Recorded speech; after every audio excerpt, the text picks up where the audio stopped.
ये है राजमोहिनी जड़ी। ये जो देख रहे हैं आप, ये जो आपको पतली पतली सी जड़ी दिख रही है, इसको राजमोहिनी जड़ी कहते हैं।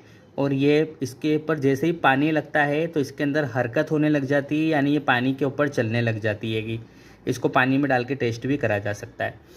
और ये जो आप पाउच में देख रहे हैं, ये है जड़ी की भस्म। ये जो जड़ी होती है, जड़ी का पौधा होता है जिसके अंदर पत्ती, फूल, इसका तना, इसकी जड़ी, सब कुछ हमको देखने को मिलता है। टहनी भी हो गया इसका, सब कुछ।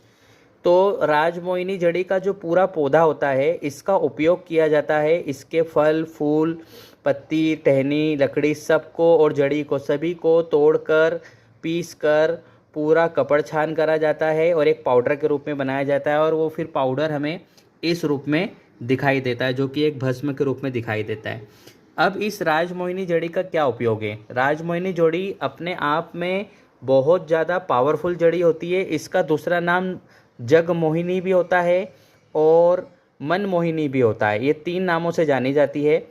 तो इसके बहुत सारे अलग अलग उपयोग है, जैसे कि वशीकरण करना है, और किसी भी व्यक्ति की अपने बात मनवाना है, शराब छुड़वाना है, किसी को कुछ खिला पिला दिया गया है तो उसके अंदर से उसको चीज़ को निकलवाना है। जैसे कि शराबी, अगर किसी भी शराब या किसी भी प्रकार का नशा कोई व्यक्ति नहीं छोड़ पा रहा है, तो ये जो जड़ी का ये जो भस्म है, इस भस्म को उसको खाने में मिलाकर दिया जाता है बिना बताए।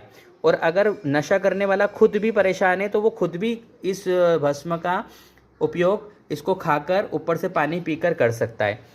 तो ये जड़ी उस व्यक्ति को नशे से मुक्त करने लग जाती है। वो व्यक्ति नशा छोड़ देता है कुछ ही दिनों के अंदर। उसके बाद में अगर किसी व्यक्ति, इसका दूसरा प्रयोग, अगर किसी व्यक्ति को कुछ खिला पिला दिया गया है, यानी कि किसी ने कुछ जो जलपन की जो भावना होती है या किसी को धोखा देने की भावना होती है, तो कुछ खिला पिला देते हैं उल्टा सीधा चीज़ें, जैसे कुछ जहरीली चीज़ खिला देते हैं या कोई ऐसा जादू टोने वाली चीज़ें खिला पिला देते हैं, तो वो व्यक्ति शारीरिक, मानसिक रूप से, आर्थिक रूप से परेशान होने लग जाता है। तो उस स्थिति में भी इसी जड़ी का उपयोग किया जाता है। इस जड़ी को उस व्यक्ति को खिलाया जाता है और वो जो क्रिया की गई है वो क्रिया हमेशा के लिए ख़त्म हो जाती है। इसका तीसरा प्रयोग वशीकरण। किसी भी व्यक्ति से आपको कोई काम कराना है, स्त्री पुरुष कोई भी हो, अपनी बात मनवाना है, प्रेम का संबंध है आपका, तो वशीकरण क्रिया के लिए भी इस जड़ी को खाने में मिलाकर खिलाया जाता है।